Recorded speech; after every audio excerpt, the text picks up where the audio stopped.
Nada do que foi será de novo do jeito que já foi um dia. Tudo passa, tudo sempre passará. Na vida vem em ondas como um mar, num indo e vindo infinito. Tudo que se vê não é igual ao que a gente viu há um segundo. Tudo muda o tempo todo no mundo. Não adianta fugir nem mentir pra si mesmo agora. Há tanta vida lá fora, aqui dentro sempre, como uma onda no mar, como uma onda no mar, como uma onda no mar, como uma onda no nada do que foi será, de novo do jeito que já foi um dia. Tudo passa, tudo sempre passará. A vida vem em ondas como mar, num indo e vindo infinito. Tudo que se vê não é igual ao que a gente viu há um segundo. Tudo muda o tempo todo no mundo.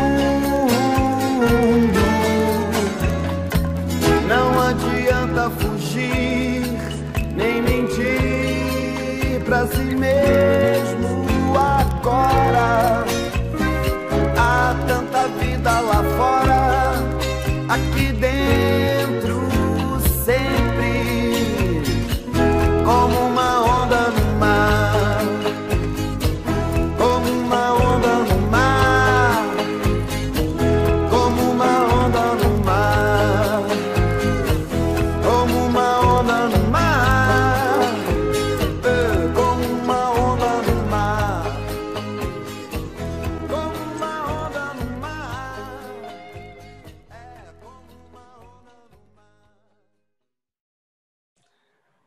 Bem, pessoal, boa noite a todos, né? São 19 horas.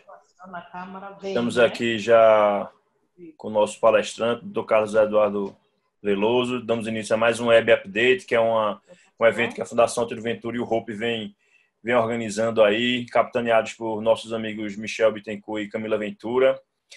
Agradecemos a presença de todos aqueles presentes. Gostaríamos de antemão já lembrar a todos que sigam nossas redes sociais. A gente está com a página no Instagram, o Ensino FAV, e a gente também está com um canal no YouTube, o Ensino FAV, onde a gente faz o upload das aulas. Em torno de 2 semanas, essas aulas já estão lá presentes. A gente pede que vocês divulguem, sigam e mostrem para os residentes, para as fellows. Também tem temas interessantíssimos, né? A gente já teve uma quantidade de aulas bem grande. A partir do mês de julho vai ser uma vez por semana. A gente pede a todos que não estiver participando, que fiquem com o áudio desativado. Como o Felipe colocou aí, fiquem à vontade para compartilhar, para perguntar no chat. A gente vai ficar atento aí. E sem mais delongas, a gente vai apresentar nosso amigo aí, Carlos Eduardo Veloso.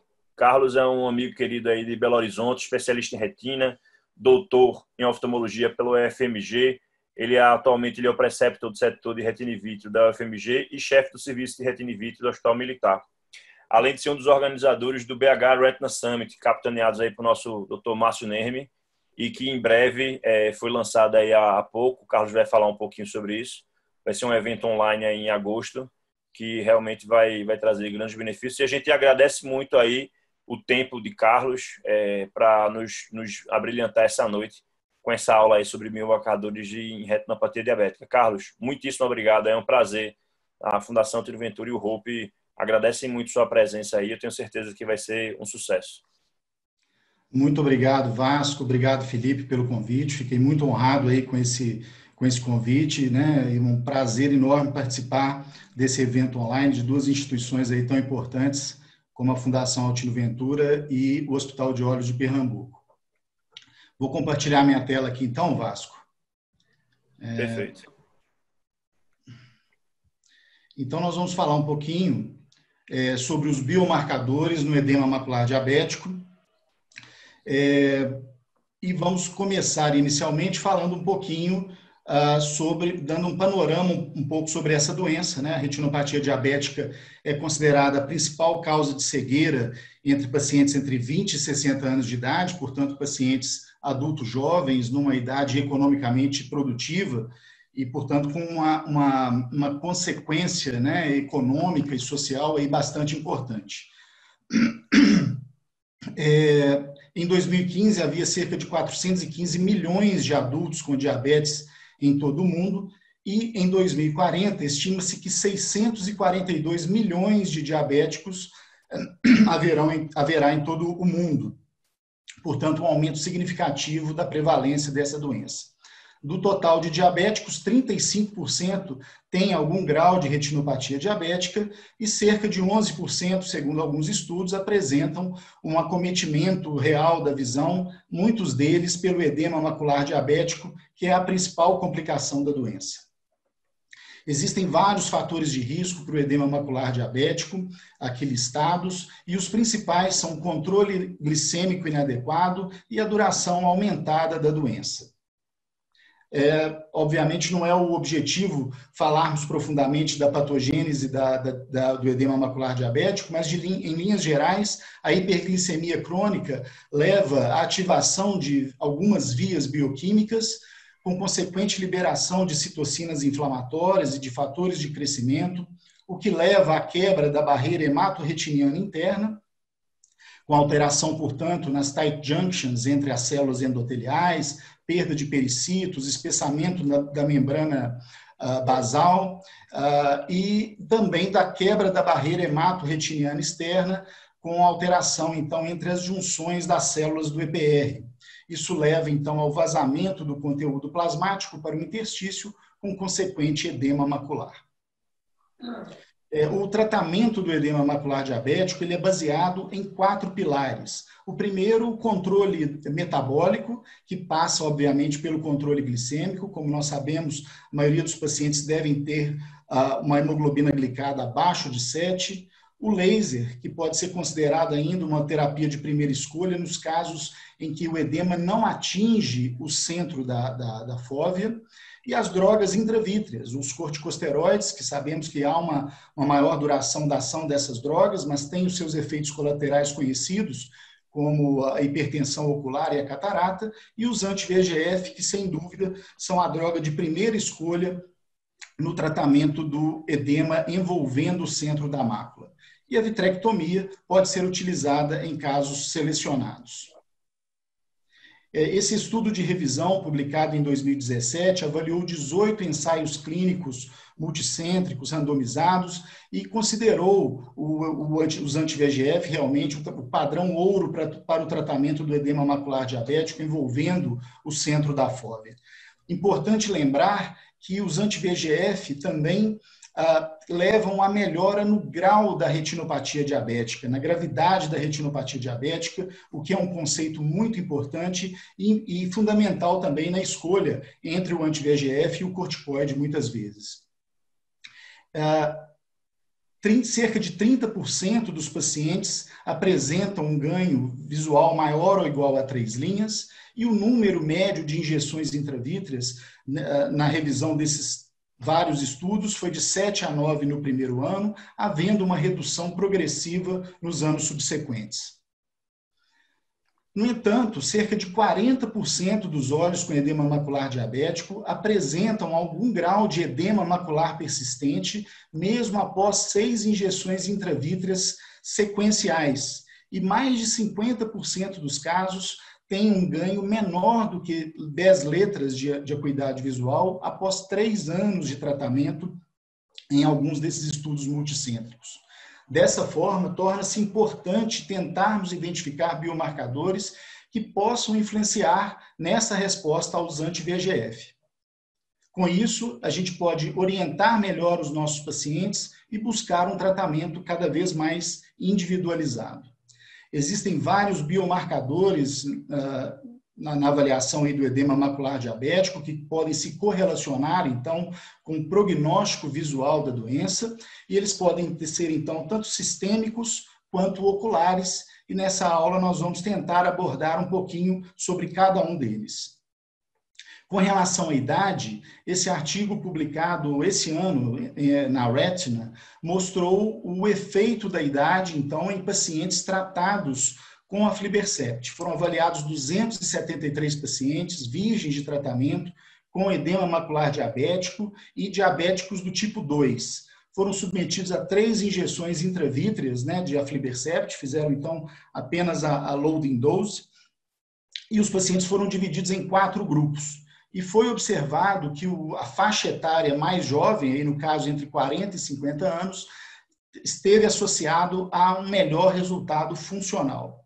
Então, quanto mais jovem os pacientes, melhor o prognóstico visual, e isso foi demonstrado também em subanálises de alguns dos principais estudos multicêntricos. Com relação ao controle metabólico, o controle glicêmico é fundamental. Claro que nós devemos também buscar o controle daqueles outros fatores de risco mencionados no início dessa aula, mas o controle glicêmico é, sem dúvida, talvez o mais importante. A hemoglobina glicada deve se manter abaixo de 7 na maioria dos pacientes, mas podemos ser um pouco mais tolerantes e manter a hemoglobina glicada entre 7 e 8,5% naqueles casos com baixa expectativa de vida, em pacientes que apresentam múltiplas comorbidades e que apresentam quadros de hipoglicemia recorrente com tratamento. Nem sempre é uma tarefa fácil esse controle glicêmico. Esses dados aqui à direita são de um estudo multicêntrico feito por endocrinologistas e que avaliaram a autopercepção dos pacientes em relação ao seu controle glicêmico. Então vejam que mais de 80% dos pacientes que tinham uma hemoglobina glicada entre 7% e 9%, ou até mesmo mais do que 9%, eles tinham uma autopercepção errônea sobre a sua doença. Eles achavam que estavam bem ou muito bem controlados. Então, é realmente um desafio esse controle glicêmico no nosso meio. E, curiosamente, quando a gente analisa alguns dados dos estudos multicêntricos, alguns deles sugerem que a resposta funcional independe do controle de fatores sistêmicos, inclusive da hemoglobina glicada. Mas existem outros estudos, por exemplo, à direita, essa subanálise do protocolo T, que mostra, sim, que níveis mais baixos de hemoglobina glicada se correlacionam com a melhora da acuidade visual. É importante a gente dizer, né, que eu acho que esse controle metabólico, independente desses resultados um pouco contraditórios, deve ser buscado sempre, e esses estudos multicêntricos muitas vezes excluem pacientes com um descontrole glicêmico importante, com hemoglobina glicada, por exemplo, acima de 10. Então, eles não refletem a nossa realidade e esse controle metabólico é sempre fundamental. Com relação a biomarcadores séricos, então esse estudo também publicado esse ano na Retina avaliou olhos, quase 70 olhos de pacientes diabéticos tratados com bevacizumab. Esses pacientes receberam a loading dose, depois foram tratados de acordo com a necessidade e seguidos por um ano. E vários biomarcadores séricos foram analisados no baseline. São esses aqui os biomarcadores séricos avaliados nesse estudo, e os pacientes desse estudo também foram divididos em respondedores precoces, respondedores tardios e mal respondedores.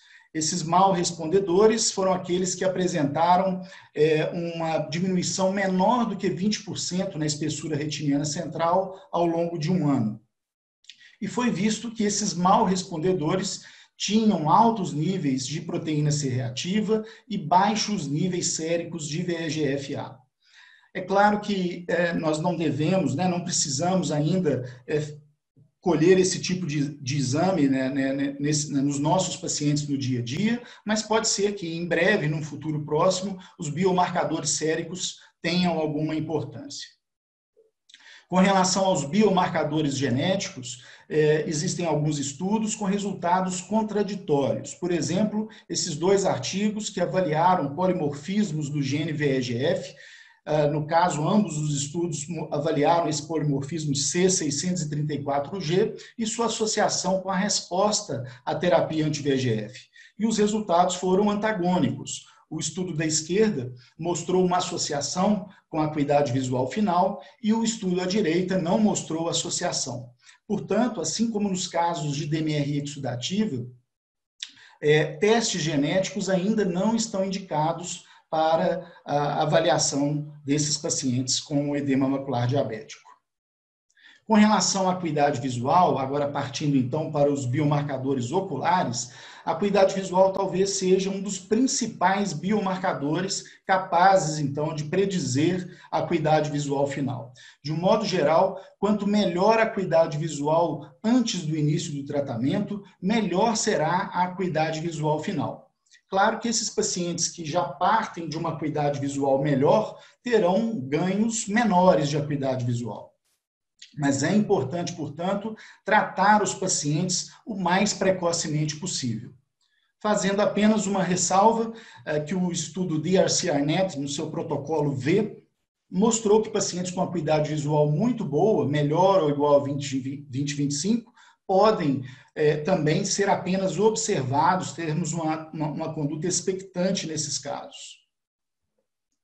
Uma outra pergunta em relação à acuidade visual seria se o resultado, né, se essa resposta visual obtida após as 3 primeiras injeções intravítreas se correlacionaria com o resultado a longo prazo.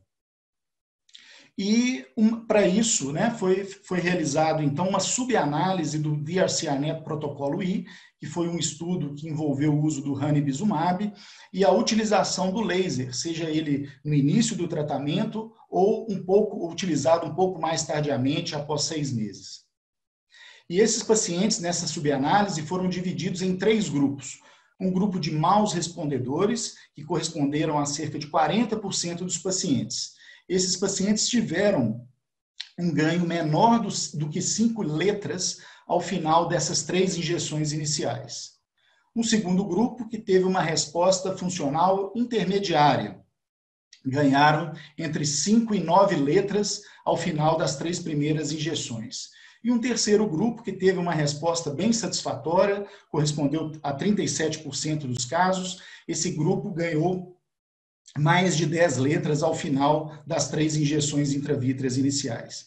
E observem que essa resposta obtida ao final das 3 injeções iniciais, ela basicamente se mantém a longo prazo nos 3 grupos. Então, as conclusões desse estudo foi, primeiro, que a melhora na acuidade visual, ela ocorre geralmente, como a gente sabe, nos primeiros 3 a 6 meses, é onde acontece a melhor melhora, vamos dizer assim. Além disso, essa resposta precoce ao final das 3 primeiras injeções, ela está sim relacionada ao sucesso a longo prazo. No caso desse estudo, ao final de 3 anos, houve uma importante correlação, de modo que os autores desse trabalho sugerem que o regime de tratamento possa ser alterado ao final dessas 3 primeiras doses, principalmente nesses casos em que não respondem adequadamente. Particularmente, essa é a minha conduta também. Eu, geralmente, após essas 3 injeções iniciais, se o paciente não responde adequadamente, eu tento uma mudança no regime de tratamento. Mas existem trabalhos, como essa também subanálise do Rise and Rind, que mostram que se você mantiver o mesmo anti-VEGF, você pode, mesmo não respondendo bem inicialmente, você pode ter uma resposta adequada a longo prazo. Então, essa subanálise dividiu os pacientes em respondedores imediatos, que tiveram mais do que 10% de melhora na espessura retiniana central após as 3 primeiras injeções, e em respondedores tardios, que ganharam menos de 10%, reduziram menos de 10% na espessura retiniana central ao final das 3 injeções. Nesses estudos Rise and Ride, 9 a 10% dos pacientes eram respondedores tardios e, ao final de 24 meses, não houve diferença em relação ao ganho visual entre esses respondedores imediatos e tardios. Além disso, a melhora no grau da retinopatia diabética foi similar entre esses dois grupos, de modo que os autores desse trabalho sugerem que você pode manter o tratamento com o mesmo anti-VEGF, que a longo prazo você pode ter resultados semelhantes, mas como eu disse, essa não é muito a minha conduta, eu já troco o tratamento em torno de 3 meses. Com relação às drogas, né, não tem como não citarmos o DRC-ARNET protocolo T, que comparou as 3 drogas existentes, o aflibercept, o bevacizumab e o ranibizumab. Esse estudo, ao final de 2 anos, mostrou que os 3 anti-VEGF são capazes de melhorar a acuidade visual. No entanto, para aqueles pacientes, principalmente que partem de uma acuidade visual pior, menor do que 20/40, o aflibercept foi superior ao bevacizumab e parecido com o ranibizumab, né, embora numericamente superior, sem diferença estatisticamente significativa. Além disso, né, uma maior proporção de pacientes com edema macular diabético persistente foi submetida ao bevacizumab. Vejam essa coluna aqui do meio, são os pacientes com edema macular persistente tratados com o bevacizumab, com o Avastin, mostrando então que ao longo de 24 semanas, né, ao longo de 6 meses, os pacientes tratados com bevacizumab têm maior quantidade de edema macular persistente, e isso também se mantém ao final de 2 anos. Um outro potencial biomarcador seria a espessura retiniana central. Claro que ela é útil para o diagnóstico e para o monitoramento do edema macular diabético, mas devemos lembrar que os diferentes aparelhos fornecem dados que não podem ser comparados entre si. Há uma baixa sensibilidade, às vezes, para alterações sutis da espessura, há uma pobre correlação, no entanto, com a acuidade visual, a possibilidade de erros de segmentação, de forma que esse não é um biomarcador muito útil para a predição da acuidade visual final, e as decisões clínicas não devem ser baseadas exclusivamente na espessura retiniana central. Com relação à interface vitreomacular, nós devemos também sempre estar atentos às alterações da interface. Pacientes com membrana epirretiniana, com adesão vitreomacular ou até mesmo com uma tração vitreomacular, podem não responder tão bem aos anti-VEGF. E a vitrectomia posterior, muitas vezes, deve ser considerada nesses casos.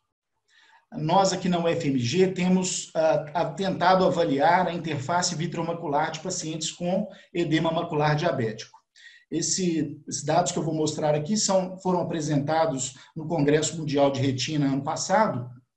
Nós avaliamos 66 olhos com edema macular diabético e que apresentavam adesão vitreomacular antes do início do tratamento com anti-VEGF. Eles foram seguidos por cerca de 18 meses, né, 1 ano e meio, e 1/3 dos pacientes apresentaram a liberação da adesão vitreomacular, a hialoide se desprendeu, após uma média de cerca de 5 a 6 injeções intravítreas. E a grande maioria desses pacientes que apresentou o desprendimento da hialoide posterior apresentou melhora importante anatômica 1 mês após essa liberação. Claro que depois disso, esses pacientes podiam ter um retorno do edema, mas ficou bem nítida a melhora, pelo menos momentânea, desse edema após a liberação da adesão vitreomacular. Um biomarcador tomográfico extremamente importante, talvez um dos mais consistentes. Carlos, sim, Vasco. Se me permitisse, eu queria que, se você pudesse voltar naquela questão da interface, que eu acho que é bem interessante esse assunto. Claro. E aí, eu queria até aproveitar para a gente ver se discutir um pouco sobre isso. É o seguinte, você acha que é um indicativo Lógico, a gente sabe que a vitrectomia, em alguns casos de edema maculares diabéticos resistentes, a anti-VEGF, a corticoide, a laser micropulso ou laser Pascal, você pode realizar essa vitrectomia. Mas depois dessa análise que você fez, você acha que você ficou mais agressivo no sentido dessa vitrectomia para os casos de edemas refratários? E na vitrectomia, eu já vi, inclusive, acho que o Dr. Marcos Ávila, já vi um vídeo dele muito bom em que ele faz só o descolamento do vítreo posterior, para manter o arcabouço vítreo, para você não diminuir o tempo de meia-vida das drogas antiangiogênicas. Eu queria saber um pouquinho se você mudou alguma coisa em sua rotina. Nós vimos aqui realmente, né, que 1/3 dos pacientes apresenta essa liberação só com as injeções, né? A gente não sabe até que ponto que é pela injeção em si, até que ponto que isso ocorreria, né, naturalmente. Não houve aqui um grupo controle também para a gente atestar isso, mas claro, a vitrectomia, eu acho que isso não mudou muito a minha indicação, mas a vitrectomia, sem dúvida, para os casos de edema macular persistente, é uma opção, principalmente quando há, né, uma tração, não só uma adesão, mas uma tração mais importante. Mas acho que não alterou tanto a minha conduta. Eu acho que a vitrectomia, embora seja uma opção, ela tem que ser também avaliada com uma certa cautela, né? Posso continuar? Você quer comentar alguma coisa? Deixa eu só fazer um complemento, Carlos. Eu também vi a relação da dexametasona, né, do Ozurdex intravítrio, tendo esse mesmo resultado que você comentou para anti-VEGF aí, né? Que os pacientes que fizeram tratamento e tiveram essa soltura da adesão vitreomacular também tiveram resultados melhores, sendo esse um biomarcador importante também para o tratamento com corticoides intravítreos, pelo menos a dexametasona. Sim. Eu acho que o próprio ato mecânico e físico da injeção intravítrea, né? Ela deve fazer com que ocorra esse descolamento. Também acho que isso aí, com certeza, tem um papel mecânico, sem dúvida fundamental aí para isso mesmo. Não, perfeito. No chat, mas eu acho que fica quase respondido, que é um paciente vitrectomizado em que não tem mais o reservatório vítreo, né? Se o Ozurdex realmente fica como sua primeira opção para o tratamento de edema macular, isso é bem consenso já. Sim, né? Eu acho que como eu disse, né, o anti-VEGF é a primeira opção aí, eu acho que de todos nós, mas realmente alguns casos, né, como os vitrectomizados, aí sim o Ozurdex se torna uma primeira opção, né? Perfeito, vamos seguir? Pode dar andamento aí. Bom, então vamos passar agora para o DRIL, né, a desorganização das camadas internas da retina. Talvez, então, como a gente ia dizendo, talvez seja o biomarcador mais consistente associado aí ao prognóstico. Ele se refere à incapacidade de identificarmos as camadas internas, os limites das camadas retinianas internas, nesse 1 milímetro central do base cam, em mais de 50% desse 1 milímetro central. Provavelmente, né, essa perda visual acontece pela interrupção da transmissão que ocorre entre os fotorreceptores e as células ganglionares, e há uma associação do DRIL com uma isquemia mais grave e com uma doença retiniana mais avançada, com a retinopatia diabética mais avançada. Esse estudo que eu vou apresentar agora, foi um estudo prospectivo que avaliou pacientes diabéticos, né, do tipo 2 e que foram submetidos às 3 injeções iniciais do ranibizumab, seguidos pelo PRN, tratar se necessário. E os pacientes foram divididos, né, após essa dose inicial, em 3 categorias. Os bons respondedores, que ganharam mais do que 10 letras, os respondedores moderados, que ganharam de 5 a 10 letras, e os mal respondedores, que ganharam menos de 5 letras. E foi observado, então, que a presença do DRIL, né, que é essa incapacidade de delimitarmos as camadas internas da retina, foi associada com 8 vezes mais chance de uma acuidade visual pobre ao final de 1 ano de segmento. Além disso, esse trabalho ele considerou que a perda da integridade da zona elipsoide e da membrana limitante externa são biomarcadores importantes também de prognóstico e não encontrou associação da acuidade visual final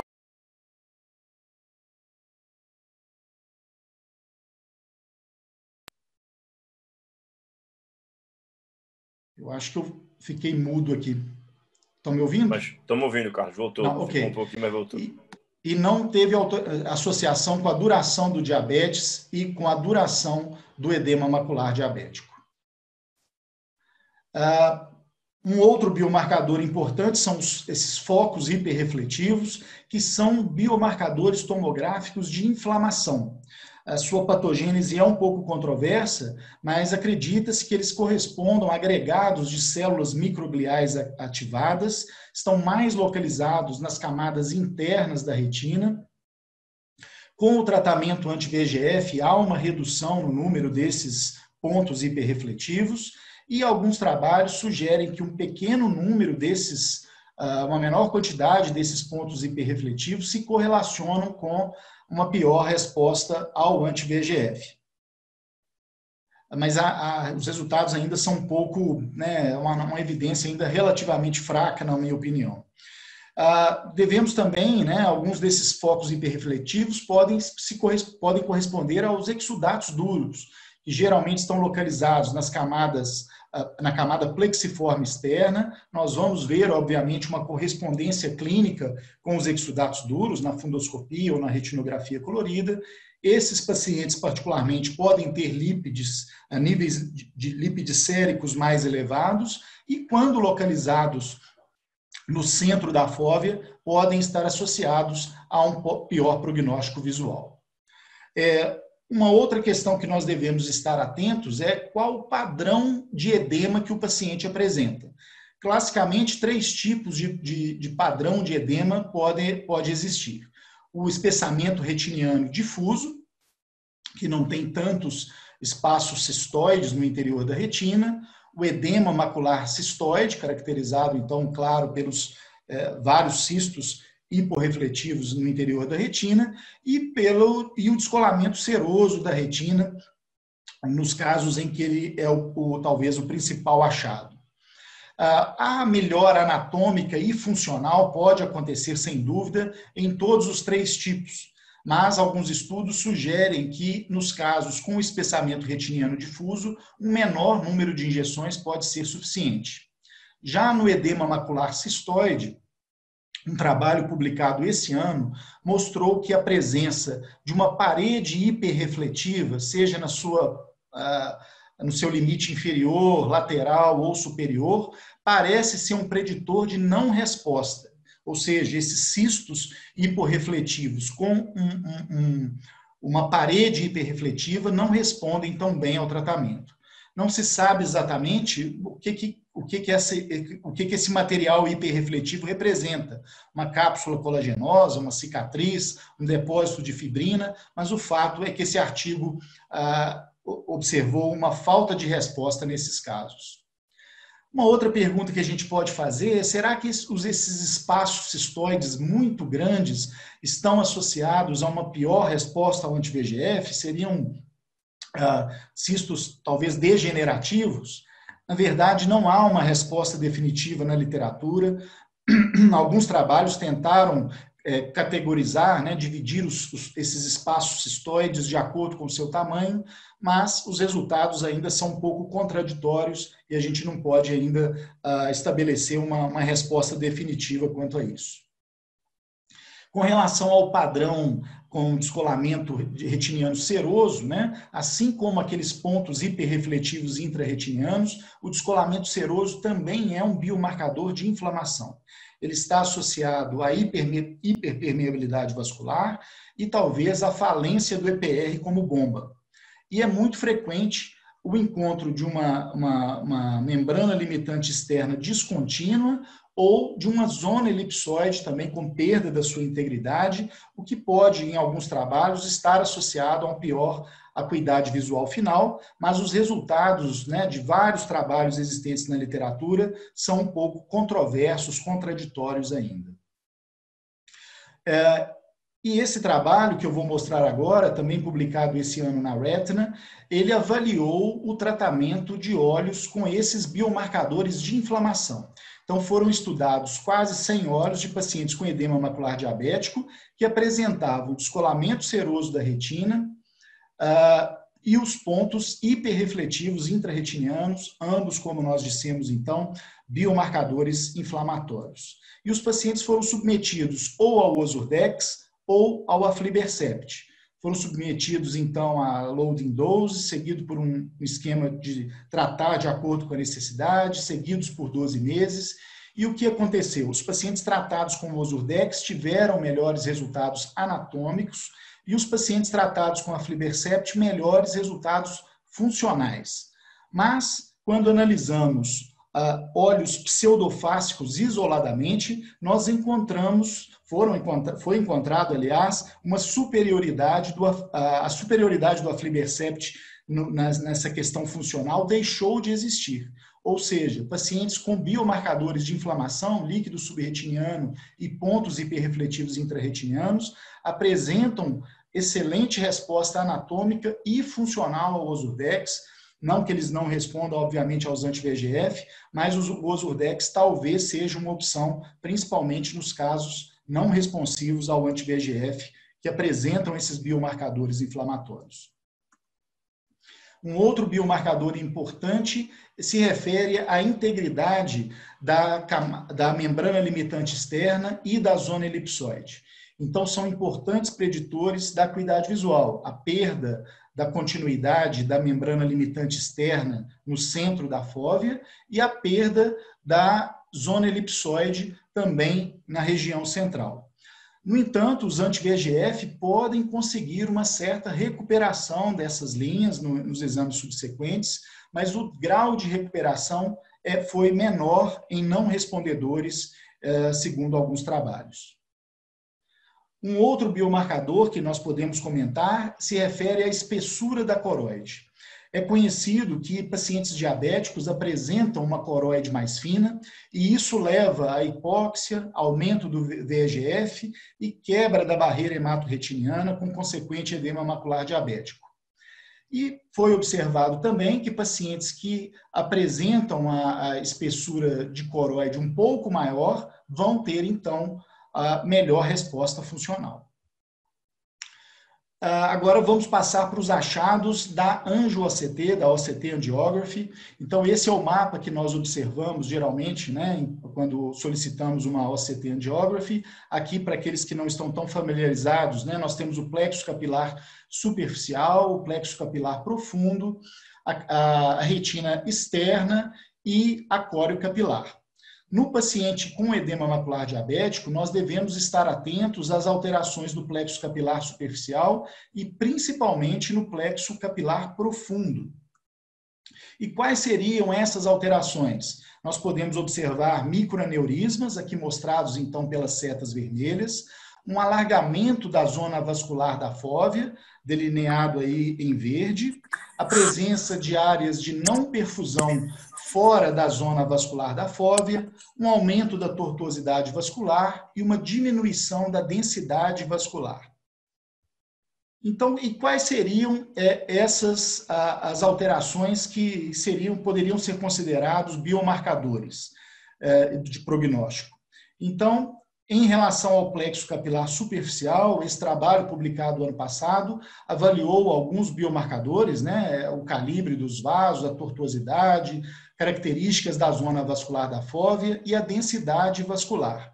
E o fator relacionado ao prognóstico realmente foi a densidade vascular a nível do plexo capilar superficial. Embora todos estes biomarcadores tenham apresentado uma melhora com o tratamento. Em relação ao plexo capilar profundo, esse é o que contém as maiores alterações e talvez as que mais importam em relação ao prognóstico. Esse trabalho dividiu os pacientes em bons respondedores, aqui um exemplo de uma boa resposta após o tratamento, e maus respondedores, uma redução parcial do edema com o tratamento. E o que aconteceu no plexo capilar profundo dos não respondedores aos anti-VEGF? Foi observado que eles tinham mais microaneurismas, tinham zonas avasculares foveais maiores e uma menor densidade vascular. E essa menor densidade vascular esteve correlacionada à perda da integridade da zona elipsoide no Bayescan. Portanto, a coexistência de isquemia macular, né, que pode ser, claro, observada, então, pela OCT angiography, pode limitar o ganho de visão nos nossos pacientes com edema macular diabético. Com relação a Wide Field Angiography, né, existem alguns trabalhos, como esse, publicado em 2012, que mostrou a presença de 62% de áreas de isquemia periférica em pacientes com edema macular diabético, mostrando uma direta correlação entre o edema e a isquemia periférica. Mas há outros estudos com resultados controversos, contraditórios, que não mostram a associação entre isquemia periférica e edema macular diabético. De qualquer forma, eu acho que é importante nós considerarmos a avaliação dessa periferia da retina em pacientes, principalmente nos não respondedores, e eventualmente tratarmos essas áreas com laser. Está em curso atualmente o DRC-ARNET Protocolo AA, que está avaliando o papel dessa retina periférica observada pela Wide Field Angiography na evolução, na piora da retinopatia diabética. E em relação ao futuro, eu acho que grande parte desses trabalhos que eu mencionei aqui nessa aula são pequenos, alguns retrospectivos, então estudos maiores, prospectivos, ainda são necessários para a avaliação dos biomarcadores. É preciso também uniformizar o critério entre respondedores, não respondedores, respondedores precoces, respondedores tardios, porque os estudos utilizam critérios muito diferentes, o que não permite, às vezes, uma avaliação adequada, né, e consistente de quais são os biomarcadores mais importantes. Além disso, os métodos de inteligência artificial no futuro serão importantes para talvez detectar novos biomarcadores e até mesmo encontrar achados diferentes do que nós encontramos atualmente, do que achamos que hoje em dia são biomarcadores de prognóstico. Às vezes podemos, no futuro, chegar à conclusão de que, na verdade, estávamos enganados. Por último, apesar ainda de termos uma longa estrada pela frente em relação a essa avaliação dos biomarcadores, acho que algumas mensagens a gente pode levar para casa. Primeiro, realmente tentar o controle metabólico, principalmente o controle glicêmico, nos nossos pacientes com edema macular diabético. Segundo, a acuidade visual no baseline é, sem dúvida, um importante biomarcador. Devemos tratar os pacientes precocemente e estamos autorizados, na minha opinião, a ajustar o tratamento após as 3 doses iniciais, se os pacientes não estiverem respondendo tão bem.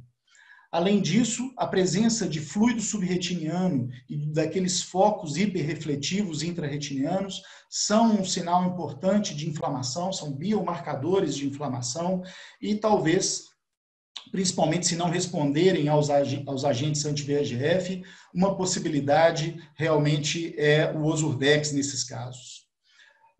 Além disso, o DRIL e a perda da integridade da membrana limitante externa e da zona elipsoide também são biomarcadores importantes e associados a um pior prognóstico funcional. Devemos, como nós inclusive já discutimos um pouco, estar atentos às alterações da interface vitreomacular. Muitas vezes a vitrectomia pode ser considerada, né, nos casos de tração vitreomacular principalmente, membrana epirretiniana associada.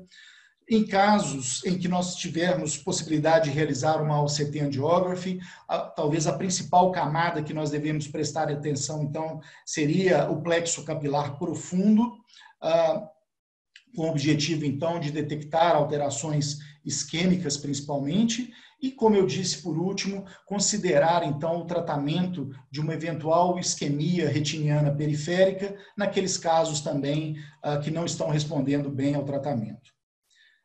Por último, gostaria de convidar a todos, então, para o 3º BH Retina Summit, um evento organizado pelo professor Márcio Neme, que nós temos a oportunidade de ajudar aí na organização, que será realizado pela primeira vez online, nos dias 7 e 8 de agosto. As inscrições estão já abertas no site, por um preço, acho, bastante acessível, e teremos vários convidados internacionais e palestrantes de renome também nacionais, vários colegas aí do Nordeste. Então, acho que vai ser um evento imperdível e espero contar com a presença de todos.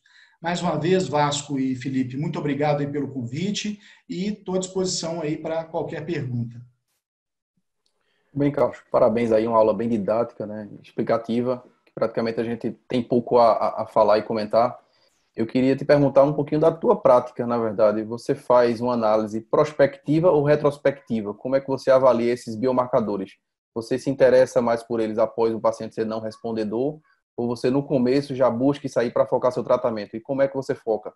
Você tem uma preferência com algum biomarcador específico para o tratamento com corticoide já como primeira dose? Ou você tem um tratamento padrão e você só muda se você vê algum biomarcador de não resposta ou de pouca resposta? Eu acho que é importante, já desde o início, antes do início do tratamento, a gente realmente já está atento a todos esses biomarcadores. Interface vitreomacular, a acuidade visual, o paciente está partindo de uma acuidade visual ruim, uma acuidade visual boa, tem biomarcadores de inflamação, tem aqueles pontos hiperrefletivos, tem o líquido subretiniano. Mesmo que você vá começar de cara só com o anti-VEGF, mas talvez você já vai vislumbrando a possibilidade de uma não resposta e uma eventual associação com o uso aí de um corticoide, por exemplo. Né? Então, acho que é importante estar desde o início. Claro que o paciente também que não responde, aí sim, aí fica mais importante ainda a necessidade de uma avaliação mais pormenorizada para tentarmos, então, identificar por que ele não está respondendo. Está atento também aos níveis glicêmicos, né? Nós temos sempre contato com pacientes aí muito mal controlados clinicamente. Então, assim, essa avaliação, acho que ela tem que ser contínua, antes do tratamento, durante o tratamento, tanto prospectiva como retrospectiva, como você muito bem mencionou. E na minha prática, né, como eu disse, eu geralmente começo com anti-VEGF, eu geralmente começo até com o próprio aflibercept, embora acho que os dois anti-VEGFs, né, o aflibercept e o ranibizumab, são excelentes, mas na minha prática eu começo geralmente com o aflibercept. O bevacizumab, o protocolo dele mostrou um pouco de inferioridade, né, em relação principalmente ao aflibercept. E com 3 meses, se o paciente não está respondendo tão bem, eu tendo a fazer uma troca realmente. Ou, se eu comecei com ranibizumab, eu passo para o aflibercept. Se eu comecei com aflibercept, eu vejo a possibilidade de utilizar uma dexametasona. Isso que até aproveitar, Carlos, eu ia perguntar a você. Nesse switch que você faz de tratamento, quando você inicia com um antiangiogênico, se ele não responde depois das 3, você, em algum momento, assim, sempre vai para um corticoide ou você ainda tenta alguma aplicação com outro antiangiogênico? Como é que você pensa um pouquinho nisso daí? Na minha prática, eu geralmente já inicio com a aflibercept. Então, se o paciente não respondeu tão bem as 3 primeiras doses, eu tenho uma tendência a já pensar no corticoide, sim. Mas nos casos que eventualmente eu começo com o ranibizumab, aí sim eu passo para o aflibercept e depois eu passo então para o corticoide. Vou aproveitar aqui para uma pergunta de Isabela Queiroga, que ela perguntou a você se tem alguma situação que, por exemplo, você começa com o Ozurdex e depois mantém com o antiangiogênico. Sim, eu acho que essa associação das drogas, ela é importante, né? A gente sabe aí pela patofisiologia da doença que realmente essas alterações inflamatórias são importantes. Então, há casos, né, que a gente às vezes sente ali que o paciente realmente não vai responder tão bem ao anti-VEGF, um caso eventualmente mais crônico,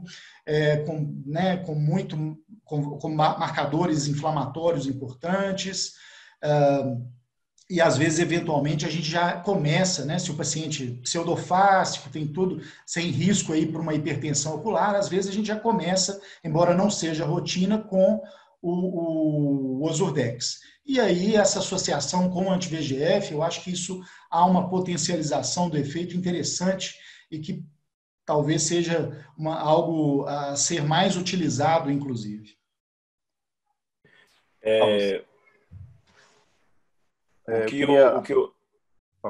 Pode falar. Não, o que eu ia acrescentar só, aproveitando essa pergunta de Isabela, é que essa questão de usar o Ozurdex inicialmente, né, que a gente comentou anteriormente que em pacientes vitrectomizados seria uma indicação, mas a gente tem, aproveitando que tem residentes e fellows aqui, a gente tem às vezes outras indicações para você iniciar o corticoide como uma terapia inicial. Uma delas, paciente que tem um evento tromboembólico recente, com menos de 6 meses, e que você fica mais inseguro de fazer um antiangiogênico, paciente gestante, que às vezes pode acontecer de ter um edema macular diabético, tá certo? Pacientes, às vezes, por questões financeiras, que às vezes, querendo ou não, o Ozurdex, ele sai mais em conta do que você fazer uma loading dose com um antiangiogênico. Questões de distância, né? Às vezes, principalmente os médicos que estão em capital, às vezes você vê em pacientes referenciados que às vezes moram a 8, 10 horas de distância, o paciente já diz, olha, doutor, não vai dar para eu ficar vindo todo mês fazer os exames, acompanhar. Então, às vezes, uma medicação dessa, do Ozurdex especificamente, que tem uma liberação lenta e tem um efeito maior, você pode também abrir mão desse tipo de situação como terapia inicial do Ozurdex. Excelente, Vasco. Acho que você abordou as condições que realmente o Ozurdex ele realmente vira a primeira escolha. Fora isso, realmente, embora eventualmente a gente comece com o Ozurdex, a grande maioria dos pacientes a gente tenta o anti-VEGF primeiro. Perfeito. No caso, o que eu queria comentar, na verdade, é como a gente sabe que você é um excelente cirurgião de catarata também, tem hábito de operar catarata, quais são os teus critérios clínicos aí, ou biomarcadores, para você poder fazer uma cirurgia de catarata com segurança no paciente diabético? O que é que você considera como seguro? O que é que você começa antes e o que é que você faz no pós aí para manter esse paciente seco? Ou como é que você conduz? Como a gente até mencionou no início da aula, realmente a cirurgia de catarata também é um dos fatores de risco para o edema macular diabético. Então, a gente tem que estar atento nesses pacientes que vão se submeter à cirurgia de catarata para tentar ir para a cirurgia o mais controlado possível, tratado possível, de preferência sem edema. E é muito comum a gente associar, às vezes, ao final da cirurgia, o anti-VEGF, se for preciso, mas idealmente até antes, né? Tratar o paciente antes, deixá-lo sem edema e partir então para a cirurgia. Sem dúvida nenhuma, os pacientes têm que ser controlados o melhor possível antes da cirurgia de catarata. Mas especificamente em relação a algum biomarcador específico antes da cirurgia, eu acho que esses biomarcadores que a gente citou, acho que eles se referem para todas as situações de um modo geral, sem haver alguma especificidade para a cirurgia de catarata em si. Perfeito. O que às vezes, só complementando, Patriota, essa pergunta sobre a catarata, então às vezes a gente pega esses pacientes, ele vem em tratamento, você sabe quando você para um pouquinho, esse edema volta, e às vezes a catarata desse paciente está avançado, o paciente está angustiado, ele não está vendo melhora do tratamento, então muitas vezes é você conversar, explicar ao paciente, e aí às vezes o que é que eu faço? Faço até estabilizar, diminuir o controlor, uma semana antes da catarata eu faço um antiangiogênico, se for o Ozurdex que estiver em tratamento até um tempinho antes, uns 15 dias, porque muitas vezes o paciente vai se animar, vai melhorar a visão, aí você pode associar laser, você pode associar outras coisas e você pode acompanhar melhor, mas é uma possibilidade. Fala aí, Patriota. Conversando um pouquinho sobre essa questão da catarata, né? Só lembrar aí também para os residentes e fellows que às vezes uma das contraindicações para o Ozurdex é o paciente ter depois uma rotura de cápsula aí, muito grande, né? E aí você não deve usar o Ozurdex nesses casos operados de catarata com uma rotura de cápsula importante pelo risco de migração aí para a câmara anterior, o que geralmente é uma situação dramática, né? A gente tem uma pergunta de Thaís no chat, né? Se você tolera um pouco de fluido, isso é bem discutido, né? Na verdade, existem os fluidos intrarretiniano e subretiniano com o tratamento com anti-VEGF. E Luan também perguntou sobre a microperimetria. Se você tem usado, se você considera ele também um bom análise para prognóstico. Bom, primeiro, em relação a essa tolerância do fluido, realmente é uma excelente pergunta. De um modo geral, eu acho que eu tendo a ser o mais intolerante possível com fluido. Mas há situações que você vê aí que realmente talvez já não tem tanta resposta, o paciente está tendo uma acuidade visual ali estável, e a gente acaba sendo um pouco permissivo com esse fluido em algumas situações, sim. Agora, em relação à outra pergunta, desculpa, você me perguntou já. Sobre microperimetria. A microperimetria, eu não tenho uma experiência pessoal aí com a microperimetria, não tenho, não. Eu particularmente, a gente também, aqui também não tem, mas eu acho que com certeza a microperimetria deve dar algumas informações funcionais, principalmente até de justificar pacientes que talvez tenham uma melhora anatômica e justificar porque não tem uma melhora funcional, você pode detectar realmente alguma perda. Eu acho que o OCTA hoje ele traz muita informação que ajuda muito a gente a detectar, às vezes, mais do que a angiofluorescinografia, que deve continuar sendo utilizada, a gente não substitui totalmente, mas eu acho que o OCTA ele traz muita informação, a gente surpreende. Às vezes, pacientes diabéticos têm até, às vezes, sinais importantes, evidentes, de retinopatia diabética. Quando você faz o OCTA para uma avaliação, algum acompanhamento específico, você detecta lá um aumento da zona vascular foveal, né? Então, acho que o OCTA ele vem ajudando muito nesse sentido de você perceber essas alterações maculares de maneira mais fácil, mais evidente. Agora, só voltando, Vasco, aí em relação a essa pergunta do fluido, da tolerância com fluido, né? A gente sabe, nos casos de DMRI exudativa, que o fluido intrarretiniano ele deve ser mais combatido, né? A gente pode ter uma certa tolerância com o fluido subretiniano. Eu não sei aí no edema macular diabético se a gente tem essa mesma resposta, assim, eu acredito que não há estudos que mostrem da mesma forma que na DMRI exudativa, né?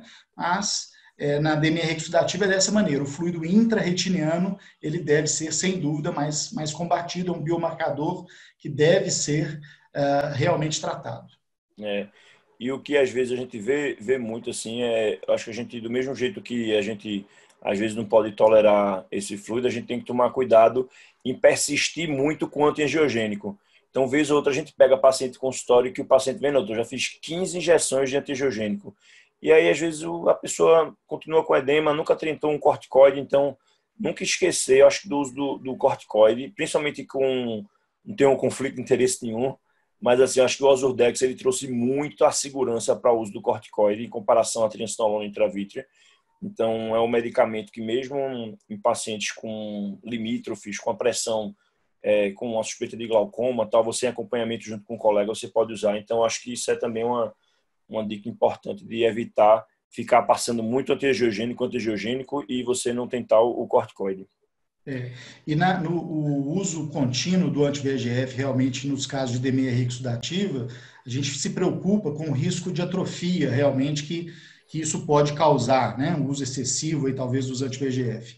Agora, no edema macular diabético, existe um trabalho publicado pela Úrsula, né, da Áustria, no ano passado, que ela não notou essa associação do uso contínuo do anti-VEGF com o edema macular diabético. Talvez não seja a resposta definitiva, mas a impressão que eu tenho é que no edema macular diabético, particularmente, a gente pode ficar um pouco mais tranquilo em relação a esse risco de atrofia do que nos casos de DMRI. Ô, Carlos, tem uma pergunta aqui de Deise Sena, que ela pergunta assim, que tipo de exames você acredita que seriam necessários para viabilizar o OCT como biomarcador para edema macular diabético, além da acuidade visual? Eu acho que ela quis perguntar quais outros exames, né, você utiliza além do OCT e acuidade visual. Sim, aí como a gente comentou, né, a Wide Field Angiography, né, pode ser a presença de isquemia periférica, né, pode ser sim talvez considerado um biomarcador. Os resultados são um pouco contraditórios, mas como eu disse, eu acho que sempre deve ser examinada a retina periférica, a sua perfusão, principalmente nos não respondedores. E a OCT Angiography, né, como nós comentamos, as alterações sugestivas de isquemia também podem ser considerados biomarcadores de pior resposta funcional. Teve uma pergunta aqui também de Andrei Batista, que ele mandou aqui no privado, que ele pergunta o seguinte, se tem algum desses biomarcadores de OCT que eles aparecem mais precoces, certo? E se desses biomarcadores, qual seria o primeiro a mostrar alguma alteração que faça você decidir um retorno mais precoce do paciente? Então, tem algum biomarcador desse que você vê e você fica mais atento, você fica com mais cuidado desse paciente voltar, ou basicamente vai ser o edema mesmo, a resolução ou não do edema? Nessa questão temporal, eu não saberia dizer aí se tem algum mais precoce do que o outro, né? Eu acredito que essa resposta eu não saberia dar. E qual a outra pergunta mesmo, Vasco? Se você utiliza esses biomarcadores, a presença de algum deles ou a ausência, para flexibilizar ou não o acompanhamento desse paciente? Eu acho que aí entra um pouco em tudo que nós mencionamos, né? Eu acho que todos eles têm sua importância, né? Os mais importantes talvez seja o drill, né? E talvez a integridade das camadas externas da retina. Esses são os principais aí relacionados ao prognóstico visual. Eu acho que uma coisa que a gente podia conversar um pouco, que é edema macular diabético, que às vezes o pessoal mais novo acho que não se faz mais, mas eu acho que ainda tem uma indicação muito grande, é a questão do laser.